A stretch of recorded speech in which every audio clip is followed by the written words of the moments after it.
Om Swastiastu, Assalamualaikum warahmatullahi wabarakatuh. Shalom nama budaya, salam sejahtera bagi kita semua. Perkenalkan, kami dari SGD 4. Kami akan mempresentasikan student project yang kami miliki dengan judul kronik myeloblastik leukemia. Baik, kali ini kita akan masuk ke daftar isi, di mana ada pendahuluan, pembahasan, dan juga penutup. Selanjutnya, yaitu bab pertama, yaitu pendahuluan.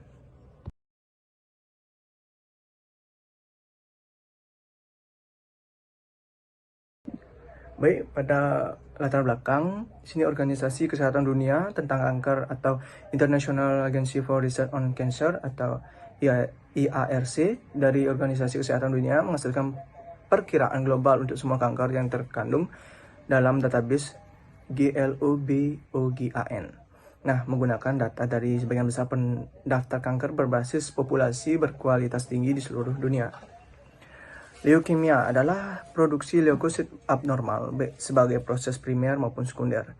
Berdasarkan kecepatan proliferasi, mereka dapat diklasifikasikan sebagai akut dan juga kronis, dan myeloid atau limfoid berdasarkan sel pencetusnya. Kronik myeloblastik leukemia adalah suatu leukemia pertama yang ditemukan. CML merupakan suatu kelainan mieloproliferatif ganas yang ditandai dengan proliferasi sel induk hematopoietik klonal. Baik, selanjutnya ada bab 2 yaitu pembahasan. Mohon di next.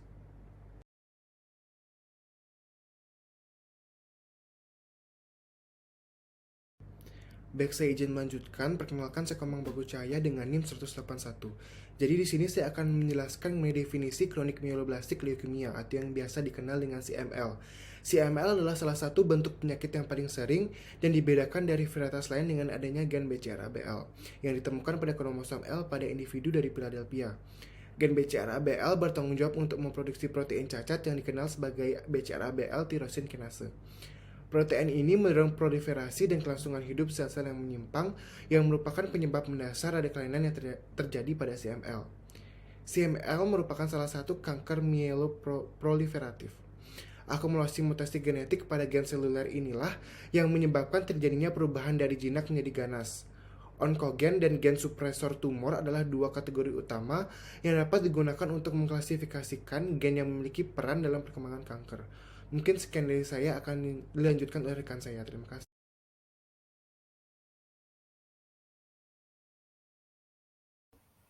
Baik, terima kasih atas kesempatannya. Sebelumnya perkenalkan saya Diva dengan 3 digit terakhir 163. Jadi di sini saya izin melanjutkan terkait dengan etiologi dari CML. Nah, etiologi dari CML ini pada dasarnya tidak diketahui secara pasti.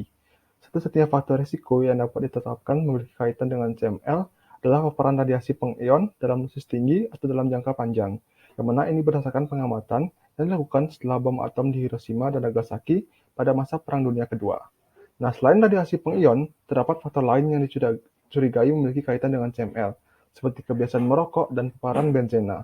Meskipun kedua faktor ini itu belum menunjukkan bukti yang adekuat terkait hubungannya dengan CML. Baik, mungkin sekian yang dapat saya sampaikan. Untuk pembahasan lainnya akan dilanjutkan oleh rekan saya. Terima kasih.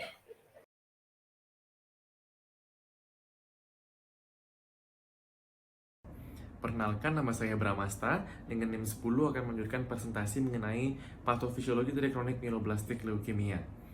Di mana di sini adanya peran dari gen BCR-ABL, di mana terdapat gen fusi BCR-ABL yang timbul pasca adanya translokasi resiprokal antara gen ABL1 pada lengan panjang kromosom 9 dan gen BCR pada lengan panjang kromosom 22, sehingga terbentuk kromosom Philadelphia.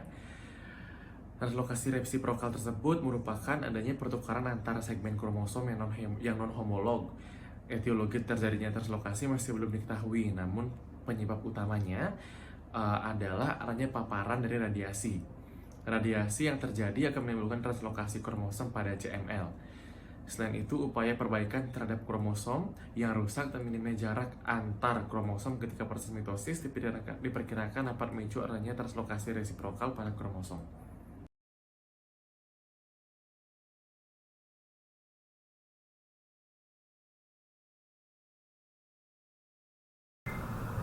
Baik, selanjutnya perkenalkan, nama saya Agung Muralid dari bawah dengan 3 terakhir dan 82. Baik, di sini saya akan menjelaskan mengenai manifestasi klinis dari kronik myeloblastik leukemia. Nah, adapun gambaran klinis secara umumnya antara lain, yang pertama ada yang gejala yang berhubungan dengan hipermetabolisme seperti panas, keringat, malam, habis itu lemah, perut kembung, gangguan penglihatan, penurunan berat badan, serta anoreksia. Selanjutnya yang kedua ada yang splenomegali yang seringkali sangat besar dan hampir selalu ada. Nah, beberapa individu mengalami ketidaknyamanan, nyeri, ataupun gangguan pencernaan bersama dengan limfa yang membesar. Yang ketiga ada pucat, habis itu dyspnea, dan takikardi yang merupakan tanda-tanda dari anemia. Yang keempat ada pendarahan dari tempat lain atau memar akibat dari gangguan fungsi trombosit. Dan yang kelima adalah masalah dapat timbul dari asam urat atau kondisi ginjal yang disebabkan oleh hiperurisemia dari pemecahan protein yang berlebihan. Dan yang terakhir ada kelainan visual yang merupakan gejala yang cukup jarang terjadi. Mungkin sekian penjelasan dari saya, akan dilanjutkan oleh teman saya. Terima kasih. Nama saya Nikama Irunta Dewi dengan 3 fokus 49. Saya menjelaskan akan diagnosis CML. 1. Ada anamnesis. Prosedur yang digunakan dalam anamnesis secara umum menggunakan metode fundamental 4 yang terdiri dari riwayat penyakit sekarang, penyakit sebelumnya, penyakit keluarga, riwayat sosial pasien. Kemudian ada metode secret 7, yaitu onset dan jurus keluhan, lokasi keluhan, kronologi yang meliputi pola dan preferensi keluhan, kualitas progresi, skala keluhan, faktor yang memperingatkan atau memperberat keluhan, dan apakah ada keluhan penyertaannya. Kemudian kita lanjut ke pemeriksaan fisik. Terdiri dari pemeriksaan umum berupa tanda vital, pemeriksaan fisik abdomen meliputi pemeriksaan inspeksi, auskultasi, palpasi, perkusi. Yang opsional itu ada pemeriksaan optalmoskopi atau fundoskopi. Kita lanjut ke pemeriksaan lab. Yang ketiga ada complete blood count, itu biasanya menunjukkan leukositosis yang berat, anemia, biasanya juga ada trombositosis jika itu dalam early disease. Kemudian kita lanjut ada pemeriksaan peripheral blood smear, biasanya ditunjukkan itu sel mieloid yang semuanya dalam stadium maturasi. Kemudian pemeriksaan yang ketiga itu bone marrow, biasanya ditunjukkan hiperseluler, yang dominan itu granulosit sel. Sekian dari saya, selanjutnya akan disampaikan oleh rekan saya. Baik, sebelumnya terima kasih atas waktunya. Perkenalkan, saya Newempina Devi dengan NIM 210-251-1071. Baik, bisa di next slide. Selanjutnya saya akan menjelaskan mengenai diagnosis banding dari kronik myeloblastik leukemia. Nah, kronik myeloblastik leukemia atau CML ini merupakan gangguan mieloproliferatif yang diakibatkan oleh adanya translokasi resiprokal dan fusi BCR pada kromosom 22 dan ABL1 pada kromosom 9, yang mana keadaan ini dapat memicu disregulasi tirosin kinase pada kromosom 22 yang disebut dengan kromosom Philadelphia. Nah, beberapa diagnosis banding yang dapat dipertimbangkan untuk kasus CML ini yaitu yang pertama chronic myelomonocytic leukemia, yang kedua atypical chronic myeloid leukemia, yang ketiga yaitu chronic neutrophilic leukemia atau CNL, yang keempat yaitu essential thrombocythemia, dan juga yang terakhir yaitu polycythemia vera. Nah, apabila dilakukan pemeriksaan cytogenetik, maka kelima gangguan ini akan menunjukkan hasil pH negatif, sehingga hal ini dapat membedakannya dengan chronic myeloblastic leukemia atau CML. Mungkin sekian yang dapat saya sampaikan. Terima kasih.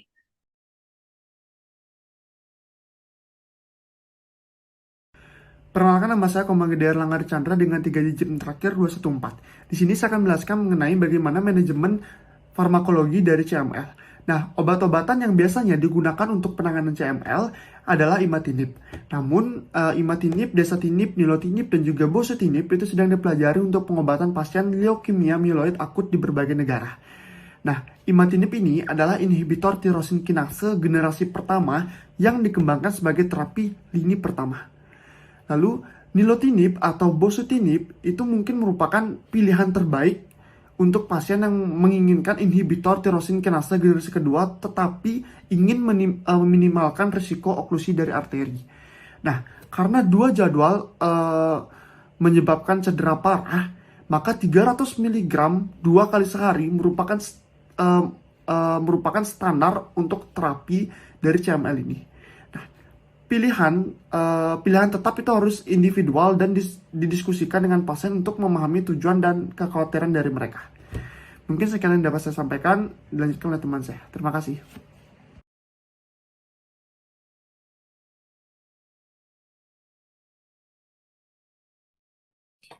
Saya izin untuk melanjutkan. Sebelumnya perkenalkan, saya Nyamanedi Putra Sutaman dengan 3 digit NIM terakhir 196. Jadi di sini saya akan melanjutkan mengenai manajemen terapi. Untuk manajemen terapinya itu sendiri, di sini ada 3. Yang pertama ada kemoterapi. Untuk kemoterapi pada pasien kronik neoplastik leukemia atau CML, itu umumnya sama dengan kemoterapi leukemia jenis lainnya, yakni dengan pemberian obat kombinasi sesuai dengan regimen yang sudah ditetapkan, yang akan nanti membuat sel kanker tersebut akan menjadi lebih rentan terhadap pengobatan. Untuk kombinasi obat yang digunakan dalam kemoterapi pasien CML ini bergantung pada fase yang dialami. Pada fase kronik itu digunakan adalah busulfan dengan hidroksiurea, sedangkan untuk fase krisis blastik itu umumnya adalah kombinasi vincristine prednison atau 6-tioguanin. Dan juga tadi untuk obat-obat farmakologisnya juga sudah disebutkan pada pembahasan sebelumnya. Selanjutnya untuk imunoterapi ataupun ada terapi imunoterapi, itu adalah terapi dengan menggunakan sistem imun tubuh untuk melawan sel kanker. Nah, sistem imun ini dapat diproduksi oleh tubuh ataupun hasil dari laboratorium yang nanti dapat untuk meningkatkan ataupun memulihkan pertahanan alami tubuh terhadap sel kanker. Nah, di sini untuk terapi imunoterapi itu contohnya dapat terapi dengan interferon. Nah, untuk yang ketiga ada kemoterapi dosis tinggi dengan transplantasi sel induk. Jadi di sini transplantasi sel induk atau stem cell dapat digunakan untuk memberi sumsum tulang yang sehat pada pasien CML, karena untuk sel induk ini dapat membantu merangsang pertumbuhan sumsum tulang yang baru. Nah, di sini ada 2 jenis dari transplantasi stem cell atau sel induk. Jadi yang pertama ada transplantasi autologus, yaitu dalam prosedur ini stem cell akan diambil dari darah pasien, dibekukan dan disimpan sampai nantinya dibutuhkan. Kemudian diinfuskan kembali ke pasien setelah dia menerima kemoterapi dosis tinggi untuk menghancurkan terlebih dahulu sel-sel kankernya. Lalu yang kedua ada transplantasi allogenik, yaitu transplantasi yang lebih jarang dilakukan karena di sini lebih sulit untuk dilakukan, karena untuk pendonornya itu harus melalui beberapa tes untuk mencapai suatu kecocokan, yaitu melalui tes antigen leukosit ataupun HLA. Mungkin sekian saja dari saya. Untuk penjelasan selanjutnya akan dilanjutkan oleh teman saya.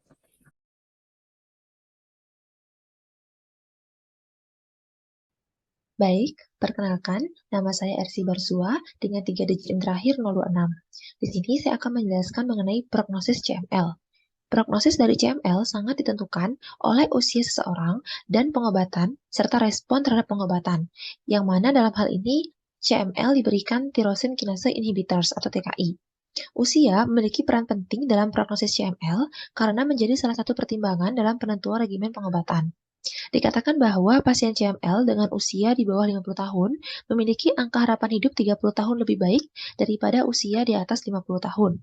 Kemudian, adanya TKI sebagai pengobatan CML semakin membantu meningkatkan prognosis yang lebih baik, apalagi pengobatan yang diberikan ini mencapai respon lebih dalam dengan lebih cepat. Kemudian terdapat beberapa faktor yang mempengaruhi prognosis dari CML, yaitu durasi pengobatan. Semakin lama durasi pengobatan, maka tingkat kekambuhan molekulernya memiliki persentase yang semakin kecil. Yang kedua adalah durasi dari MR atau molecular response. Pasien CML memiliki prognosis baik apabila mempunyai respon molekuler yang tahan lama walaupun terapinya sudah dihentikan. Dan yang ketiga adalah skor SOCAL. Hasil suatu penelitian mengatakan bahwa MR yang stabil setelah terapi TKI dihentikan memiliki prognosis lebih baik pada kelompok berisiko rendah daripada kelompok berisiko menengah ataupun tinggi. Baik, selanjutnya akan dijelaskan oleh teman saya.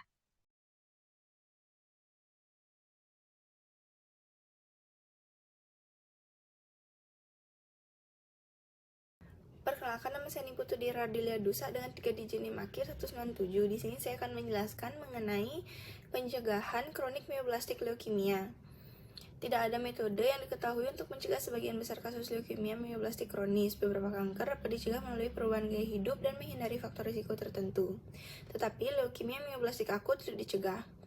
Namun, ada beberapa langkah yang dapat dilakukan untuk mengurangi risiko terjadinya kondisi ini, yaitu yang pertama ada hindari merokok, mengelola stres dengan baik, menjaga berat badan supaya tetap ideal, mengkonsumsi makanan sehat dan bergizi, berolahraga secara rutin, dan juga menghindari paparan zat kimia yang berbahaya seperti benzena, formalin, dan juga pestisida. Sekian dari saya, berikutnya akan dilanjutkan oleh teman saya. Terima kasih.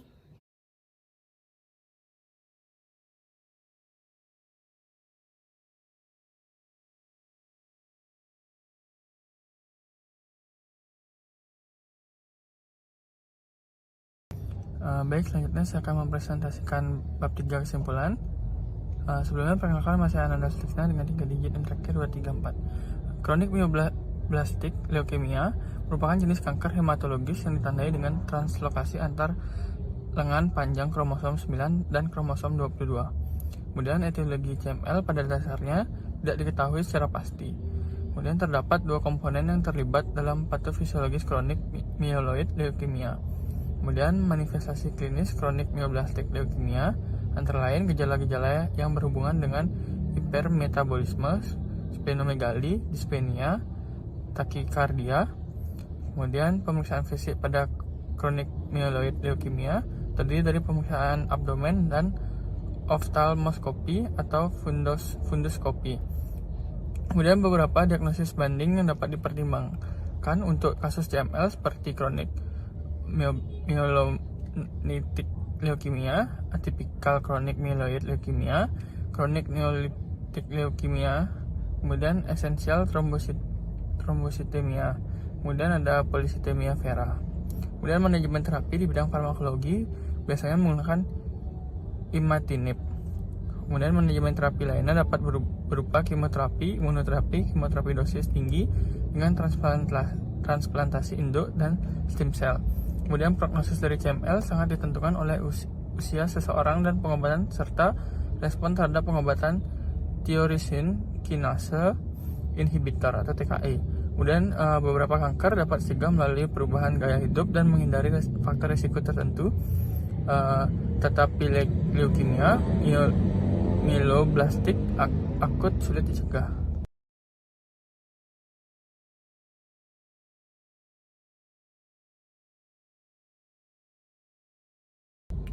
Baik, selanjutnya sumber kepustakaan yang kami gunakan dalam studi dan proyek kami. Bisa di next slide.